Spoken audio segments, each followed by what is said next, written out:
प्रिय विद्यार्थियों, मैं गुरमीत सिंह, सह आचार्य हिंदी विभाग, राजकीय महाविद्यालय बूंदी, बीए तृतीय वर्ष, द्वितीय प्रश्न पत्र के अंतर्गत आज के मेरे ई व्याख्यान का विषय भारतेंदु हरिश्चंद्र द्वारा रचित नाटक भारत दुर्दशा के दूसरे अंक से संबंधित है। इससे पूर्व के व्याख्यान में हमने इस नाटक के प्रथम अंक की व्याख्या की थी, जिसमें मात्र एक पात्र लावणी छंद में गीत गाता है और भारत की दुर्दशा का बखान करता है। वह उसके अतीत का गुणगान भी करता है। उसके बाद दूसरा अंक प्रारंभ होता है।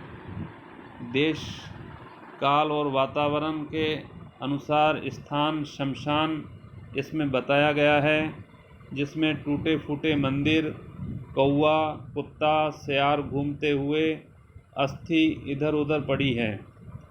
यह वातावरण है। भारत का प्रवेश, इस नाटक का जो मुख्य पात्र होता है भारत, जो देश का भी एक प्रतीक है, वह प्रवेश करता है, रंगमंच पर प्रवेश करता है। उसकी अवस्था इस प्रकार की होती है कि फटे कपड़े पहने, सिर पर अर्ध किरीट, आधा मुकुट, हाथ में टेकने की छड़ी, हाथ में छड़ी लिए हुए, शिथिल अंग अर्थात वह अत्यंत दुर्बल शरीर उसका होता है। वह प्रवेश करता है और कहता है, हाँ, विस्मयादि बोधक चिन्ह है। अत्यंत आश्चर्य से भरकर वह कहता है, यह वही भूमि है जहाँ साक्षात भगवान श्री कृष्णचंद्र के दूतत्व करने पर भी वीरोत्तम दुर्योधन ने कहा था, सूच्यग्रम नेव दास्यामि बिना युद्धेन केशव।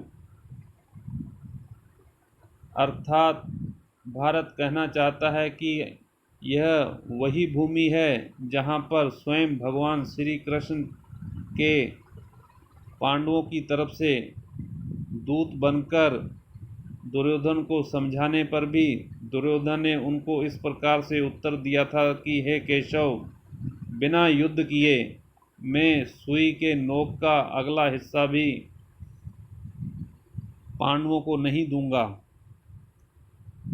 और आज हम उसी को देखते हैं कि शमशान हो रही है, अर्थात सब मानो मृत प्राय हो गए हैं, किसी में वीरता नहीं रही।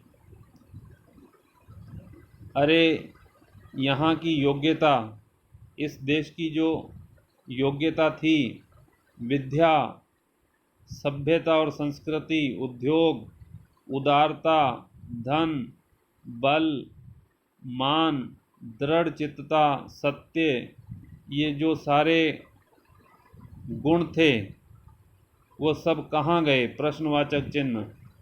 ये कहाँ नष्ट हो गए? अरे पामर जयचंद, तेरे उत्पन्न हुए बिना मेरा क्या डूबा जाता था।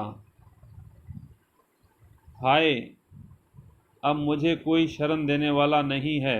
रोता है, वह रोने लग जाता है और कहता है कि लगता है कि अब मेरा कोई सहारा नहीं बचा है, मुझे कोई अवलंब या सहारा देने वाला इस देश में नहीं है। मात राज राजेश्वरी विजयनी, ब्रिटिश शासनकाल की जो विक्टोरिया होती है राजरानी, उनको संबोधित करते हुए भी वह कहता है, मुझे बचाओ, अपनाए की लाज रखो, आपने मुझे अपनाया है, आपका मेरे पर शासन है, इसलिए आप मेरी लज्जा की रक्षा कीजिए। अरे देव ने सब कुछ मेरा नाश कर दिया, विधाता ने मेरा सब कुछ नाश कर दिया, पर अभी संतुष्ट नहीं हुआ, लेकिन वह अभी भी उसको संतोष नहीं है। हाय, मैंने जाना था कि अंग्रेज़ों के हाथ में आकर हम अपने दुखी मन को पुस्तकों से बहलावेंगे और सुख मानकर जन्म बितावेंगे, पर देव से वह भी सहा न गया। हाय, कोई बचाने वाला नहीं। अर्थात इसके माध्यम से नाटककार भारत के माध्यम से यह भी कहना चाहता है कि अंग्रेज़ों के राज से पूर्व का जो शासन था, मुग़लों और यवनों का जो शासन था, वो इससे भी अत्यंत दयनीय था। अंग्रेज़ों के शासन के आने के बाद भारतवासियों ने सोचा था कि यहाँ शिक्षा का विस्तार होगा और सब सुखी होंगे, सुखी होकर अपना जीवन यापन करेंगे। लेकिन देव से वो भी सहा न गया। हाय, कोई बचाने वाला नहीं है। इसके बाद वह गीत गाता है। काव्य की यह पंक्तियां हैं। कोऊ नहीं पकड़त मेरो हाथ। भारत कह रहा है कि कोई भी मेरा हाथ पकड़ने वाला, अर्थात मुझे सहारा देने वाला, मेरा अवलंब, मेरी सहायता करने वाला कोई नहीं है। कोऊ नहीं पकड़त मेरो हाथ। यद्यपि 20 कोटि सुत होत फिरत में हाहा होए अनाथ। यद्यपि 20 करोड़ पुत्र हैं मेरे इस देश में, लेकिन फिर भी मैं अपने आप को असहाय, अनाथ, बिना स्वामी के पा रहा हूँ। मेरी यह दुर्दशा हो रही है। 20 करोड़ पुत्र, इतनी जनता होने के बाद भी मानो मैं अपने आप को असहाय महसूस कर रहा हूँ।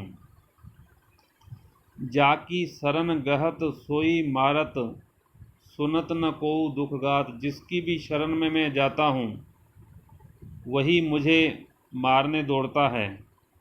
सुनत न कोऊ दुख गात, और मेरे दुख की कहानी को, मेरी दुख की गाथा को कोई सुनने को तैयार भी नहीं है। दीन बन्यो इस सो उत डोलत, टकरावत निज माथ।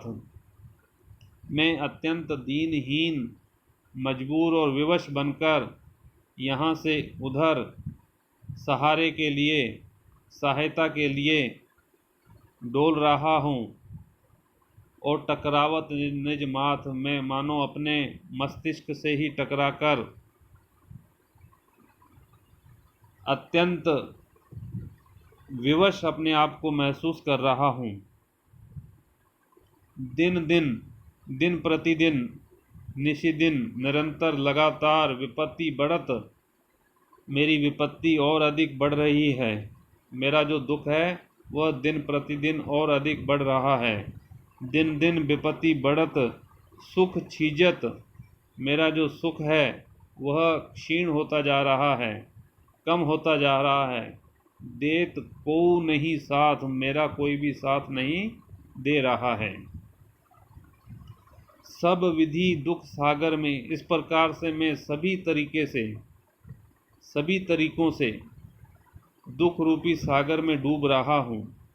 धाई उबारो नाथ, है स्वामी, एकमात्र आप ही हैं जो मेरा उद्धार कर सकते हैं, मुझे इन संकटों से बचा सकते हैं। उसके बाद नेपथ्य में गंभीर और कठोर स्वर से उसको आवाज़ सुनाई देती है भारत को।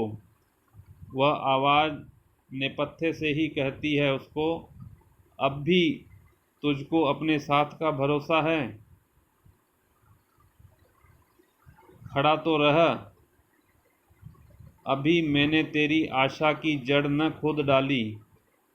थोड़ी बहुत जो आशा तेरे में अभी भी बची हुई है, उसकी यदि मैंने जड़ न खोद डाली तो मेरा नाम नहीं। इतना वह कहता है नेपथ्य में। उसके बाद भारत फिर कहता है, डरता हुआ, कांपता हुआ और रुदन करता हुआ, रोता हुआ, वह कहता है कि अरे यह विकराल, अत्यंत भयभीत कर देने वाला बदन, शरीर, कौन मुंह बाए मेरी ओर दौड़ता चला आता है मुझे मारने के लिए, मुझे खाने के लिए। कौन मुंह बाए मेरी ओर दौड़ता चला आता है। हाय हाय, इससे कैसे बचेंगे? प्रश्नवाचक चिन्ह है। मैं अब इससे, इतने विकराल भयभीत वदन से, एक मुख वाले वदन से, राक्षस से मैं किस प्रकार से बचूंगा?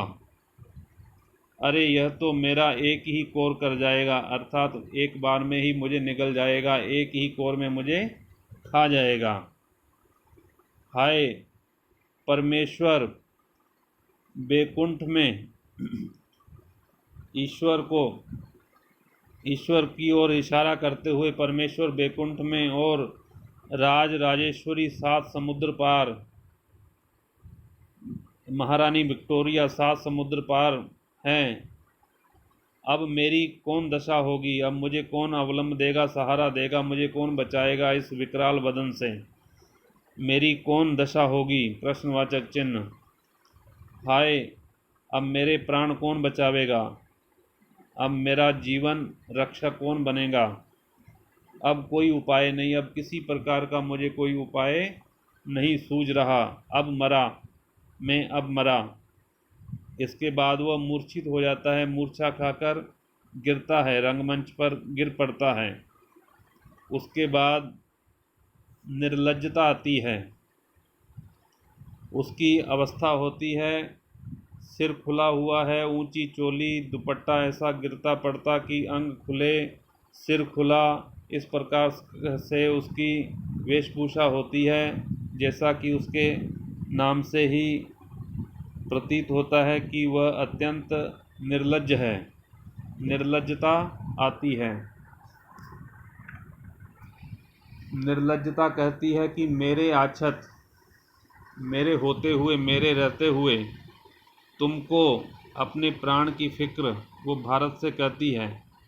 निर्लज्जता कि मेरे रहते हुए तुम्हें अपने प्राणों की चिंता है। छी छी, जियोगे तो भीख मांग खाओगे। यदि तुम जीवित रहोगे, अपने आप को मारने से अच्छा है कि तुम भीख मांग कर खा लो। जियोगे तो भीख मांग खाओगे, प्राण देना तो कायरों का काम है। वो भारत को समझाती हुई कहती है कि अपने प्राणों की आहुति देना तो कायरों का काम है। क्या हुआ? जो धन मान सब गया, एक जिंदगी 1000 नियामत, अर्थात जान है तो जहान है। यदि धनमान गया तो क्या हुआ? यदि हम जीवित रहेंगे तो कमाने के 1000 तरीके हैं, जीने के 1000 तरीके हैं। देखकर, भारत को वह देखकर अरे सचमुच बेहोश हो गया। इसमें अब किसी प्रकार का कोई होश नहीं रहा, सचमुच बेहोश हो गया, तो उठा ले चलें। नहीं नहीं, मुझसे अकेले न उठेगा। वह निर्लज्जता किसी और को पुकारती है, नेपथ्य की ओर इशारा करते हुए, नेपथ्य की ओर देखते हुए वह कहती है कि आशा आशा, जल्दी आओ। एक अन्य स्त्री होती है, लड़की के वेश में होती है, वह आशा उस समय वहाँ पर रंगमंच पर आती है, प्रवेश करती है। निर्लज्जता उससे कहती है कि यह देखो आशा, यह देखो भारत मरता है। अब ये भारत मानो मरने जा रहा है। अब इसकी यह दयनीय दशा हो गई है, यह मूर्छित होकर गिरा पड़ा है। जल्दी इसे घर उठा ले चलो। अब इसे यहाँ से जल्दी उठाकर ले चलते हैं। उसके बाद आशा कहती है, मेरे आछत, मेरे रहते हुए किसी ने भी प्राण दिया है? प्रश्नवाचक चिन्ह। अर्थात जब तक मैं हूँ तब तक थोड़ी बहुत आशा की किरण मनुष्य के जीवन में अवश्य रहेगी। मेरे आछत किसी ने प्राण दिया है, ले चलो, अभी जिलाती हूँ, मैं इसको अभी जिंदा करती हूँ। दोनों उठाकर भारत को ले जाती हैं। इस प्रकार से दूसरे अंक का पटाक्षेप हो जाता है। दूसरा अंक यहाँ पर समाप्त हो जाता है। विद्यार्थियों, इस प्रकार भारत दुर्दशा नाटक के 2 अंकों की व्याख्या हमने की है। प्रथम अंक में एकमात्र पात्र होता है योगी, जो भारत की दुर्दशा का बखान करता है और उसके अतीत का गुणगान करता है। उसी प्रकार दूसरे अंक में जो इस नाटक का मुख्य पात्र भारत होता है, वह अपनी दुर्दशा और उसके साथ क्या क्या घटित होता है, वह सभी का बखान करता है। रंगमंच पर उसका प्रवेश होता है उसके बाद नेपथ्य से किसी का आवाज़ आती है। उस पात्र का अभी नाम सामने नहीं आया है, लेकिन आवाज़ आती है कि मैंने यदि तुझे छोड़ा तो मेरा नाम नहीं। उसके बाद वो और अधिक डर जाता है और कांपने लग जाता है। उसके बाद दो स्त्रियों का प्रवेश होता है, एक निर्लज्जता होती है और एक आशा होती है। अंत में निर्लज्जता और आशा दोनों मिलकर उसको उठाकर ले जाती हैं और कहती हैं कि हम अभी इसे जिंदा करती हैं। इस प्रकार इसका कथानक विकास क्रम आगे बढ़ता है। तो विद्यार्थियों, इसके बाद अगले अंक की व्याख्या हम अगले वीडियो में करेंगे।